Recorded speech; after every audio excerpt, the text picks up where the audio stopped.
Malam itu, aroma sapi lada hitam, masakan kesukaan Mas Bayu, memenuhi setiap sudut rumah kami. Bukan hanya itu, aku juga sengaja memasak udang saus Padang dan beberapa hidangan lain yang kutahu akan membuatnya tersenyum. Aroma itu seharusnya menjadi pertanda perayaan, sebuah penyambutan hangat untuk suamiku. Hari ini adalah hari jadi pernikahan kami yang kelima. 5 tahun. Bukan waktu yang sebentar. Aku menatap pantulan diriku di cermin besar ruang makan. Gaun berwarna marun yang kubeli secara daring sebulan lalu, tampak pas di tubuhku. Rambutku kutata sedikit berbeda, dan riasan tipis kububuhkan untuk menutupi jejak lelah di wajahku. Lelah karena menunggunya. Lelah karena berharap. Di atas meja, 2 buah lilin menari-nari dengan anggun, memancarkan cahaya keemasan ke seluruh ruangan yang sengaja kuredupkan lampunya. Semuanya sempurna. Terlalu sempurna. Mungkin. Jam di dinding menunjukkan pukul 7 malam. Aku mengiriminya pesan singkat. Mas, aku tunggu di rumah ya. Aku masak spesial buat kita. Sebuah centang 2 berwarna biru muncul, tapi tak ada balasan. Aku tersenyum tipis, mencoba meyakinkan diri. Mungkin dia sedang di jalan, fokus menyetir untuk segera pulang padaku. Pukul 8 malam. Lilin di meja sudah mulai memendek. Makanan yang tadi mengepulkan uap panas, kini mulai mendingin. Aku mencoba meneleponnya. Panggilan pertamaku tidak diangkat. Panggilan kedua, akhirnya tersambung. Halo, Dek. Kenapa? Suaranya terdengar dari seberang. Terdengar jauh dan lelah. Mas sudah di mana? Aku tungguin dari tadi.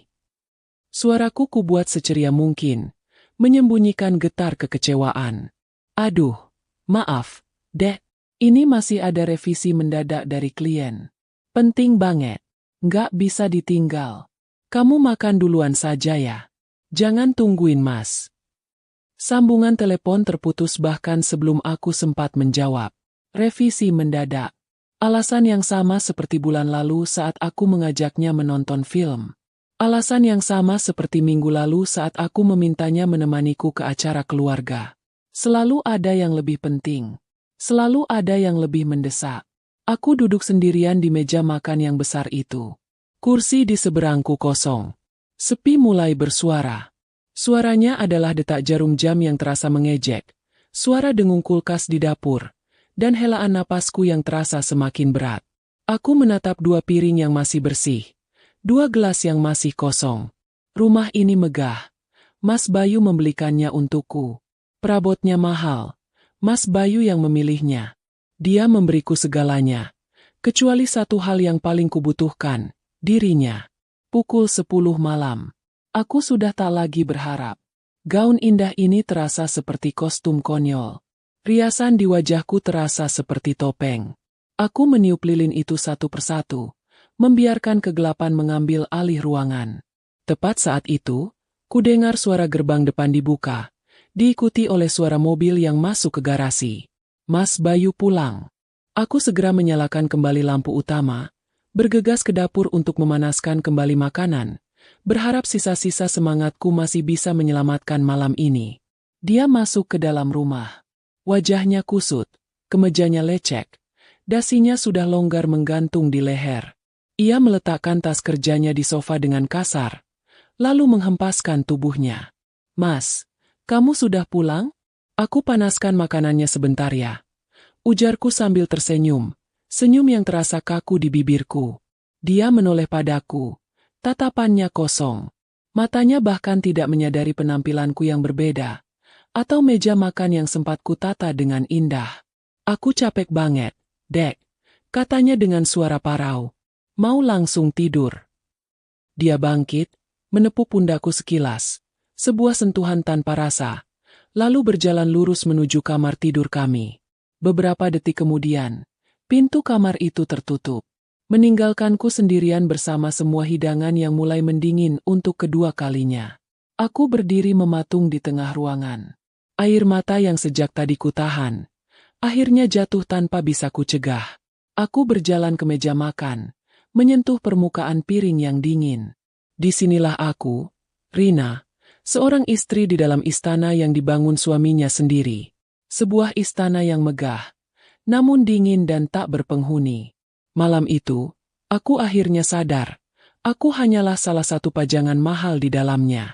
Indah, berharga, tapi tak pernah benar-benar disentuh atau diajak bicara. Menjadi pajangan yang tak pernah diajak bicara, membuat pagiku terasa sama sunyinya dengan malam-malamku. Aku terbangun bukan karena kecupan hangat atau sapaan mesra, melainkan karena alarm dari ponsel Mas Bayu. Dia menggeliat, lalu bangun tanpa menoleh sedikit pun ke arahku. Seolah aku hanyalah bagian dari perabotan kamar tidur, seperti lemari atau meja rias. Dia mandi, mengenakan kemeja bersih yang sudah kusetrika rapi, lalu menyemprotkan parfum yang wanginya justru terasa menyakitiku. Wangi itu bukan lagi untukku, tapi untuk dunia di luar sana. Untuk klien, rekan kerja, dan semua hal yang dianggapnya lebih penting. Saat dia turun ke ruang makan, aku sudah duduk di sana. Di atas meja hanya ada roti dan selai. Sisa makanan semalam, semua hidangan spesial itu, sudah kubuang ke tempat sampah beberapa jam yang lalu. Aku membuangnya dengan perasaan hampa, seolah aku sedang membuang sisa-sisa harapanku sendiri. Wah, semalam tidurnya nyenyak banget. Capek sekali rasanya. Ujarnya santai sambil mengoleskan selai ke rotinya. Dia sama sekali tidak menyinggung soal semalam. Tidak ada permintaan maaf. Tidak ada penjelasan. Malam perayaan kami yang gagal itu seolah tak pernah terjadi.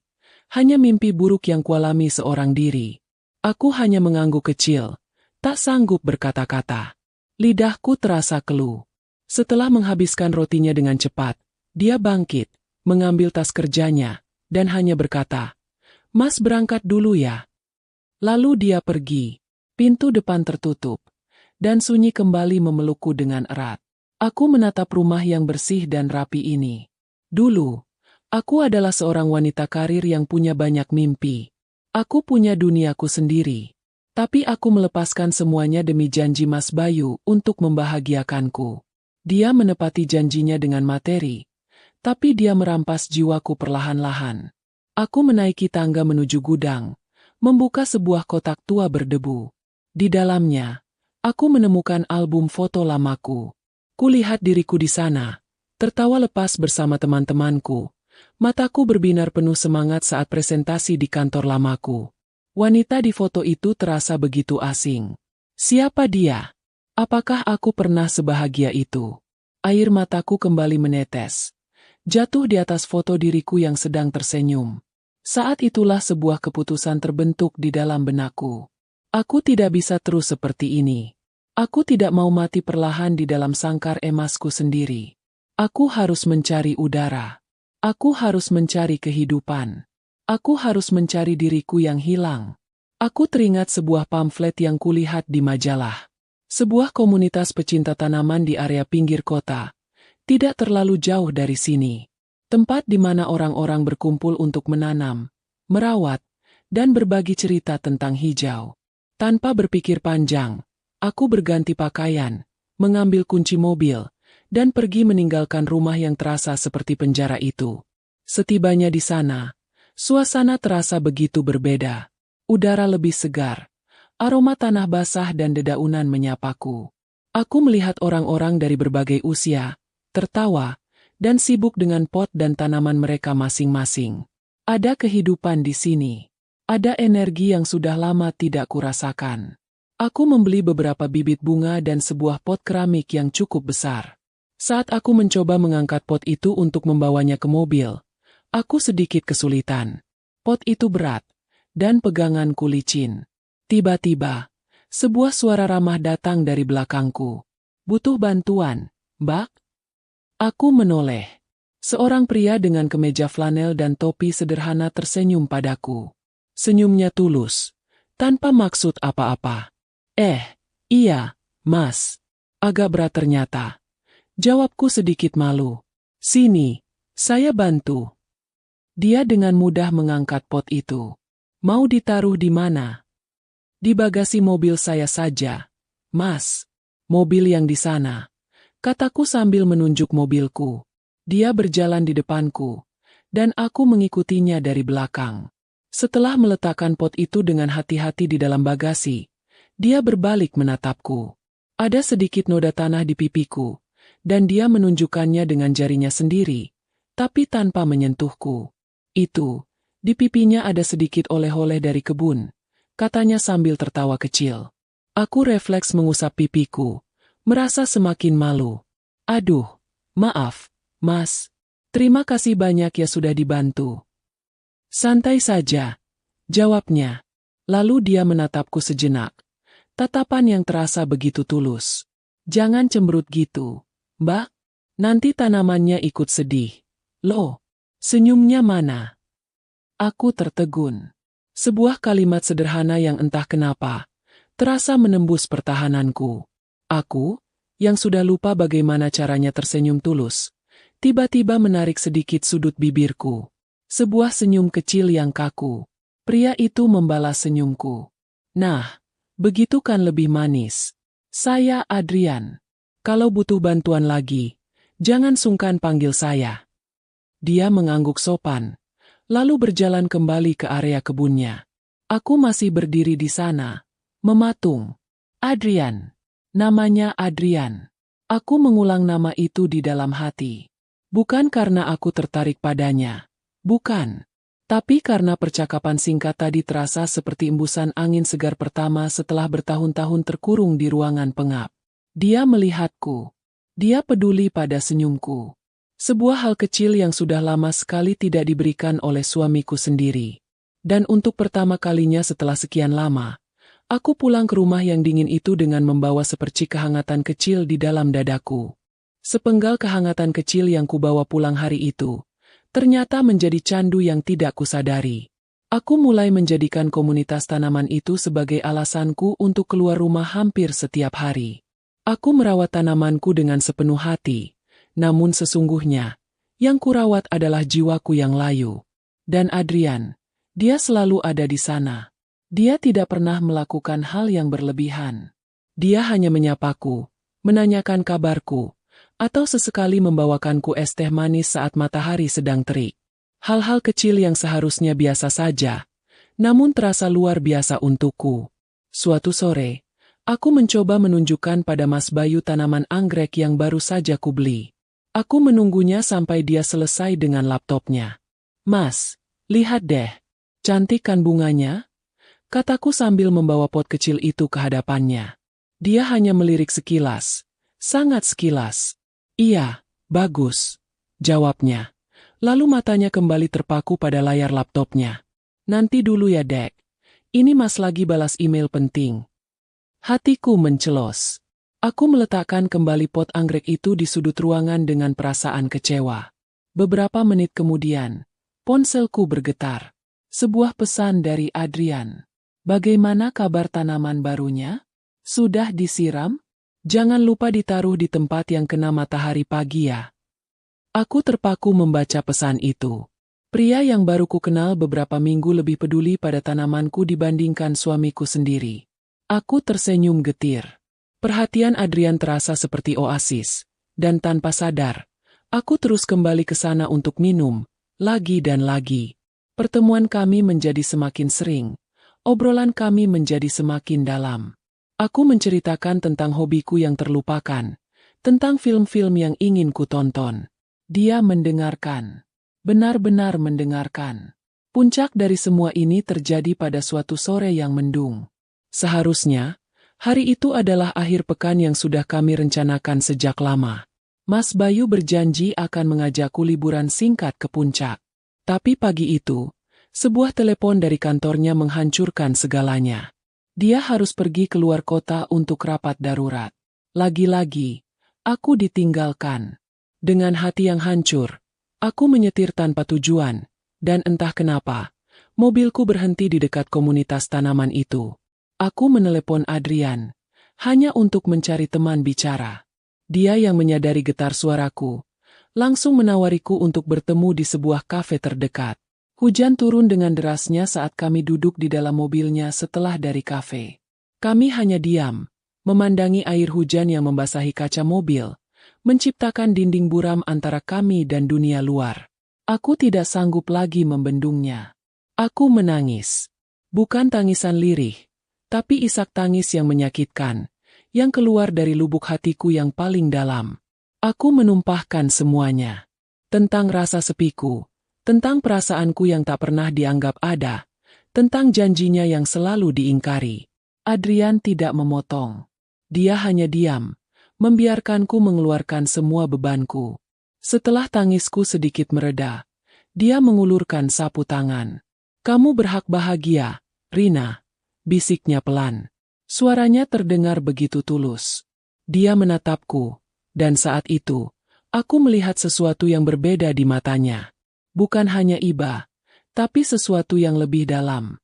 Tangannya lalu meraih tanganku, menggenggamnya dengan erat, seolah menyalurkan seluruh kekuatan yang ia punya. Aku tidak menolaknya. Genggaman itu terasa begitu nyata, begitu hangat.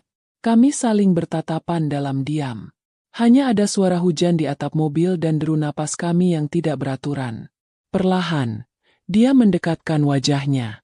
Aku tahu apa yang akan terjadi. Sebagian dari diriku berteriak untuk mundur, untuk lari dari dosa ini. Tapi sebagian diriku yang lain, bagian diriku yang sudah terlalu lama terluka dan diabaikan, justru merindukannya. Dan bibirnya pun menyentuh bibirku. Sebuah ciuman yang lembut, namun terasa membakar. Ciuman yang menghapus semua rasa sepi yang selama ini membelengguku. Ciuman yang membuatku merasa diinginkan, membuatku merasa hidup. Di tengah hujan deras itu, di dalam mobil seorang pria yang bukan suamiku, aku melakukan dosa terbesar dalam hidupku. Tapi demi Allah, kenapa dosa itu terasa seperti sebuah penyelamatan? Perjalanan pulang terasa begitu sunyi. Tidak ada kata yang terucap di antara kami. Sesampainya di depan gerbang rumahku, aku hanya mengucapkan terima kasih dengan suara bergetar, lalu bergegas masuk ke dalam rumah. Aku bersandar di balik pintu. Jantungku berdebar tak karuan. Aku menyentuh bibirku yang masih terasa hangat. Rasa bersalah menghantamku seperti ombak besar. Aku melihat foto pernikahanku dengan Mas Bayu yang terpajang di dinding. Wajah kami yang tersenyum bahagia di foto itu terasa seperti sebuah ejekan. Malam itu, aku tidak bisa tidur. Aku duduk di tepi ranjang, memandangi punggung suamiku yang tidur dengan pulasnya. Dia sama sekali tidak tahu bahwa istrinya baru saja pulang dengan membawa jejak bibir pria lain. Dia tidak tahu bahwa hati istrinya kini sudah terbelah menjadi dua. Hidup dengan hati yang terbelah dua ternyata memaksaku untuk menjadi aktris paling hebat di panggung sandiwaraku sendiri. Di hadapan Mas Bayu, aku adalah Rina sang istri. Aku bangun pagi, menyiapkan sarapannya, tersenyum saat dia bicara tentang pekerjaannya, dan mengangguk saat dia memberi nasihat yang tak pernah kuminta. Rumah kami tetap bersih, pakaiannya tetap rapi, peranku sebagai istri sempurna tetap berjalan tanpa cacat. Namun senyumku tak pernah sampai ke mata. Jiwaku hampa. Tapi saat aku melangkah keluar dari gerbang rumah itu untuk bertemu Adrian, aku menjadi Rina yang lain. Aku menjadi diriku sendiri, atau setidaknya, versi diriku yang sudah lama hilang. Aku bisa tertawa lepas, bicara tentang hal-hal konyol, dan merasakan getaran gairah yang sudah lama padam. Pertemuan rahasia kami di kafe-kafe sepi atau di sudut taman kota yang terlupakan menjadi oksigen bagi paru-paruku yang sesak. Adrian memberiku kehidupan, sementara Mas Bayu memberiku kehidupan yang mapan. Aku serakah. Aku menginginkan keduanya. Sandiwara ini berjalan selama beberapa minggu. Pagi hari aku mencium punggung tangan suamiku saat dia berangkat kerja. Siang hari aku membiarkan tanganku digenggam oleh kekasih rahasiaku. Rasa bersalah itu ada. Selalu ada. Dia seperti bayangan hitam yang menempel di setiap langkahku. Tapi kenikmatan dari merasa diinginkan ternyata jauh lebih kuat. Aku terus berjalan di atas tali dosa ini, berharap tidak akan pernah jatuh. Hingga suatu pagi, tubuhku mulai memberikan pertanda. Saat sedang memasak sarapan, aroma tumisan bawang putih yang biasanya kusukai tiba-tiba membuat perutku mual. Aku bergegas ke kamar mandi dan memuntahkan seluruh isi perutku. Mas Bayu yang mendengarnya hanya mengetuk pintu. "Kamu kenapa, Dek? Masuk angin?" tanyanya dari luar.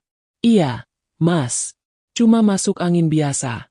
Jawabku dengan suara lemah, sambil membasuh wajahku yang pucat. Kejadian itu terulang beberapa kali. Aku merasa cepat lelah, bahkan setelah tidur cukup. Aku mengira ini hanyalah efek dari stres dan rasa bersalah yang menggerogoti tubuhku. Aku mencoba mengabaikannya, meyakinkan diri bahwa ini akan segera berlalu. Suatu hari di komunitas tanaman, seorang teman bernama Maya menatapku dengan lekat. "Rina, kamu pucat banget akhir-akhir ini," katanya dengan nada khawatir. "Sering kelihatan capek juga. Kamu lagi ada masalah?" Aku hanya tersenyum tipis. "Mungkin cuma kecapean biasa, Mei." Maya, yang sudah memiliki 2 anak, tersenyum penuh arti. "Kecapean atau kecapean yang lain? Jangan-jangan kamu isi? Coba tes deh, iseng-iseng. Siapa tahu kan?" Jantungku serasa berhenti berdetak. "Isi? Kata itu terdengar seperti guntur di telingaku. Aku tertawa canggung, mencoba menepis kemungkinan itu. Tapi saran Maya terus terngiang-ngiang di kepalaku sepanjang hari. Bagaimana jika benar? Bagaimana jika sandiwara ini menghasilkan sesuatu yang nyata? Sesuatu yang tidak bisa kusembunyikan. Rasa penasaran yang bercampur dengan ketakutan luar biasa akhirnya mendorongku untuk melakukannya. Aku tidak berani membeli alat tes kehamilan di apotek dekat rumah. Aku menyetir ke sebuah mal yang cukup jauh, membeli alat itu dengan tangan gemetar dan wajah tertunduk, merasa seperti semua mata sedang menilaiku. Aku tidak melakukannya di rumah.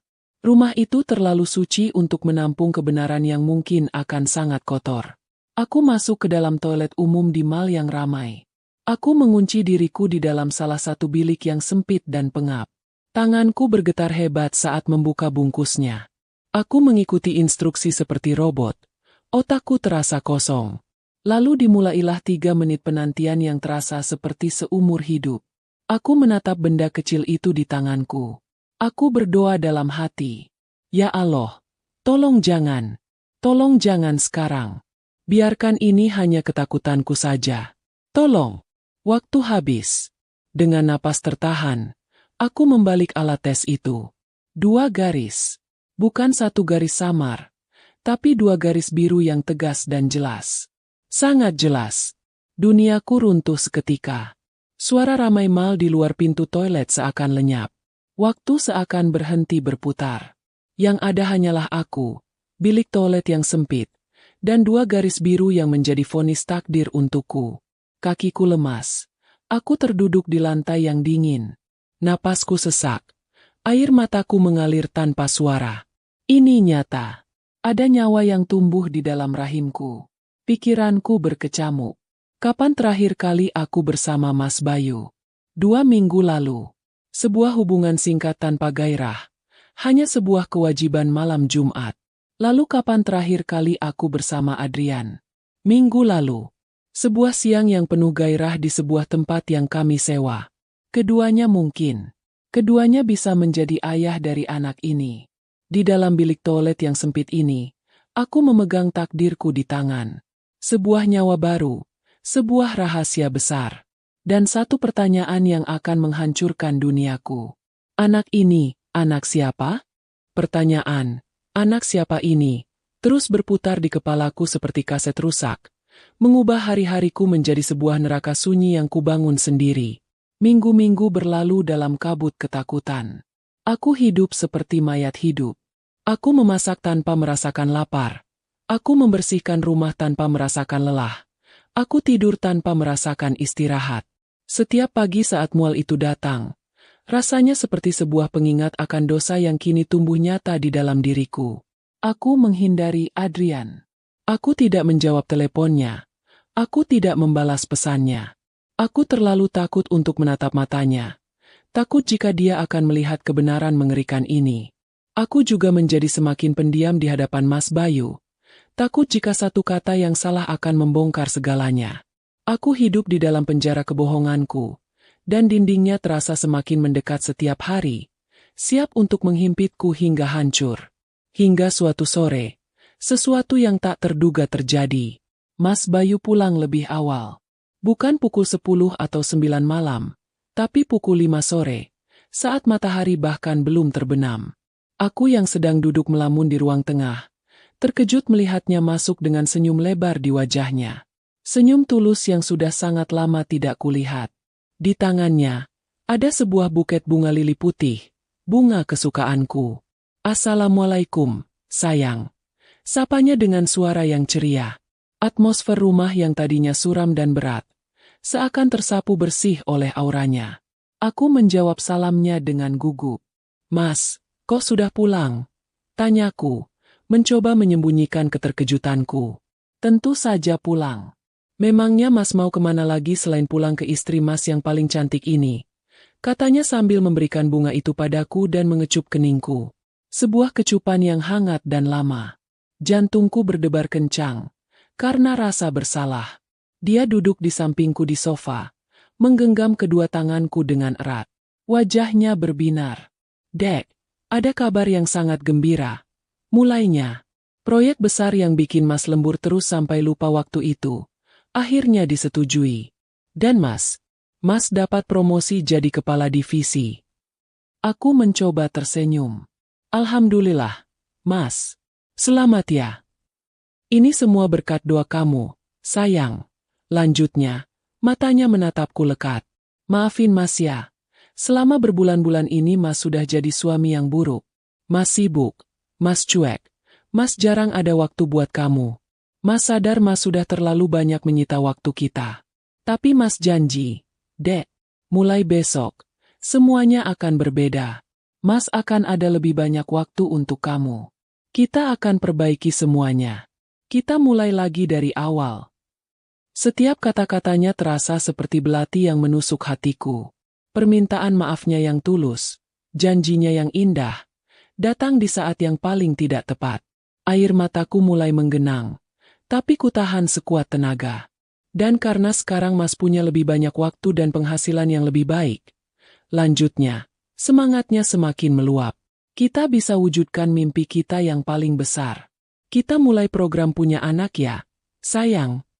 Sebelum aku sempat menjawab, dia merogoh saku jasnya dan mengeluarkan sebuah kotak kecil berwarna biru beludru. Kotak yang sama cantiknya dengan kotak cincin pernikahan kami dulu. "Mas sudah siapkan ini dari lama. Sebagai langkah pertama kita menuju mimpi itu." Dengan tangan yang sedikit gemetar karena antusias, dia membuka kotak itu di hadapanku. Di dalamnya, di atas bantalan kain satin putih, tergeletak sepasang sepatu bayi rajutan. Sangat kecil, berwarna putih bersih, dan begitu mungil. Sebuah simbol dari harapan yang murni, sebuah lambang dari masa depan yang suci. Aku menatap sepatu bayi itu, lalu menatap wajah suamiku yang penuh cinta dan harapan. Saat itu juga, bendungan pertahananku hancur berkeping-keping. Aku tidak sanggup lagi. Beban ini terlalu berat. Ironi ini terlalu menyakitkan. Aku menangis. Bukan lagi isak tangis lirih, tapi tangisan yang meledak dari dalam jiwaku. Tangisan yang dipenuhi rasa sakit, penyesalan, dan ketakutan. Mas Bayu tampak panik. Senyumnya langsung memudar. "Loh, sayang, kok nangis? Kamu kenapa? Kamu nggak suka ya sama hadiahnya? Apa masalah bicara?" Dia menarikku ke dalam pelukannya, mencoba menenangkanku. Pelukan yang seharusnya terasa nyaman, kini justru terasa membakar kulitku. Di dalam pelukan suamiku yang bermimpi tentang masa depan kami, aku tahu aku harus mengubur mimpi itu untuk selamanya. Di dalam pelukannya yang merindukan buah hati dari benihnya, aku harus mengakui bahwa aku mungkin membawa benih dari pria lain.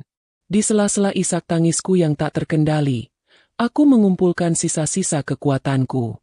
Aku mendorong pelukannya sedikit, menatap matanya yang penuh kebingungan, dan akhirnya membisikkan kata-kata yang akan meruntuhkan dunianya dan duniaku. "Maaf, Mas." Bisikku dengan suara yang hancur. "Maaf. Maaf untuk apa, sayang? Kamu tidak salah apa-apa." Aku menggeleng kuat. Air mataku mengalir semakin deras. Ada pria lain. Wajah Mas Bayu membeku. Dan aku hamil. Waktu seolah berhenti. Senyum di wajahnya, harapan di matanya, kebahagiaan di seluruh auranya. Semuanya lenyap dalam sekejap. Berganti dengan tatapan kosong, syok, tidak percaya. Lalu perlahan berubah menjadi kehancuran yang tak terlukiskan. Bunga lili putih jatuh dari genggamanku. Kelopaknya berserakan di lantai yang dingin. Sama seperti hati kami berdua. Untuk suamiku yang lelah bekerja, maaf, ada pria lain yang mengisi sepi, dan mungkin juga rahimku.